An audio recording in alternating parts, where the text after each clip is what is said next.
يلا حبيبي بقى، يلا عشان تاخد دش. الميه سخنه اهي. ما شاء الله، الله اكبر يا حبيبي. كبرت واشتد عودك كده، هو بقيت راجل. يا حبيبي انا عايزاك تبقى سند لابوك. عباس يا حبيبي طيب، ربنا يجازي لك انا السبب. طب خلاص اخرجي انت يا ستي. ايه يا واد بتتكسف مني؟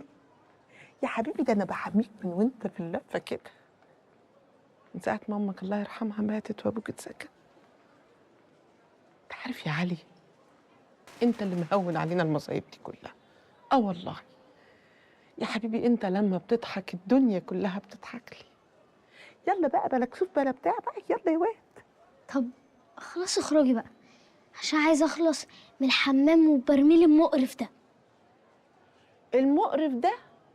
لا بجد بقى، قعدتك عند الشداد يا واد نعمت ايديك كده هو وما خليتكش تعرف قيمه الحاجه يا واد. البرميل ده مطلع اجيال. طلع هو بقوا ايه بقى؟ ما بقوش.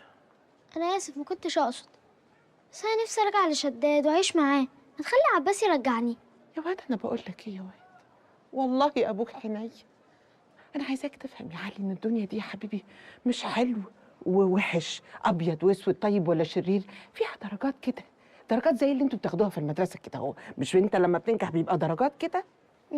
يعني بالراحه كده، هو واحده واحده هتفهم ابوك. وانا هطلع اهو. ماشي خلاص. وهدوم العيد هنا ماشي. اهي يا حبيبي، علقتها لك فوق. ماشي. لو عوزت حاجه ناديني. ماشي. ها